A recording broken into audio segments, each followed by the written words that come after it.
Alright, so this is a little bit of addition to the original, the write-up I did for the Victronics. I don't remember the name of what it's called, but anyway.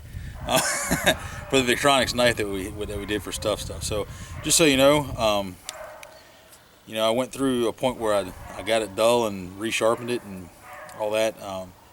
So it's about where factory was as far as where it would cut paper.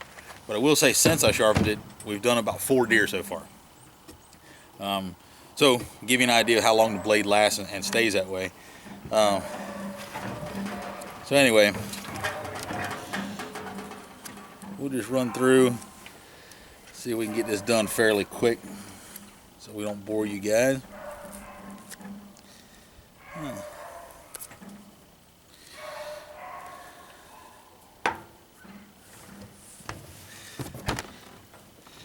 Now, one thing that I do like about this knife, there's pluses and minuses to it. The plus side is that rounded nose on there. It really does well for getting under hide and not causing a whole lot of major issue. Hold that leg for me.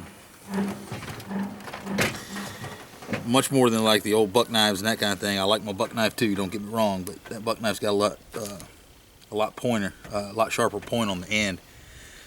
It tends to dig into the hide a little bit. So you get meat in it whenever you cut.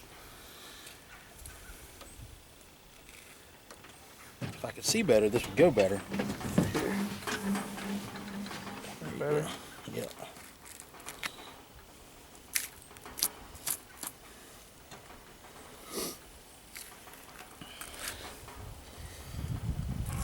See how that just kind of sits underneath the point of the hide.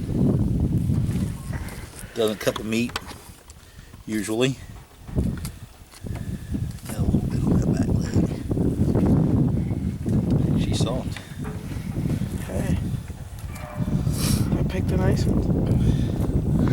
You picked them old toughies. Well, I guess we could do this as somewhat of a instructional video on how to skin deer too, but we'll let that go.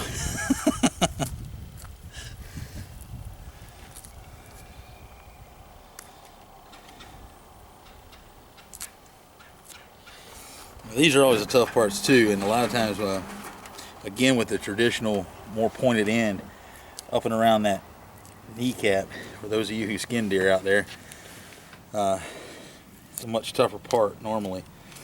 Again, that point tends to get in underneath that kneecap, and when you're using a gamble, you want to make sure you don't split that joint.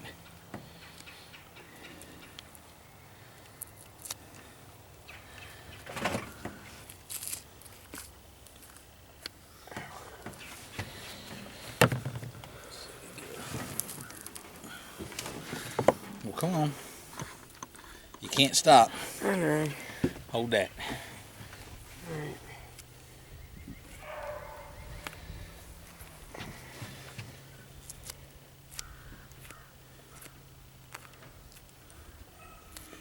There's the kneecap. That's good. Alright.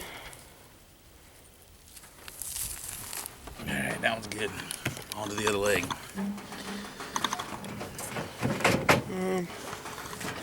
Let's see.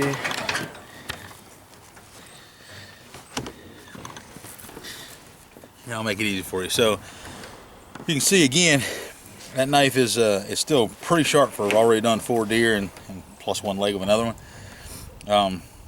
Again, just a little bit more supporting evidence on how good that knife is. One of the comments I made in my write-up, you see the plastic handle. I still think it looks a little cheap. That was one of my comments, but how it feels in your hand and how you can hold it definitely makes up for it. I would definitely recommend it to whomever wants to use it. So again, good cutting.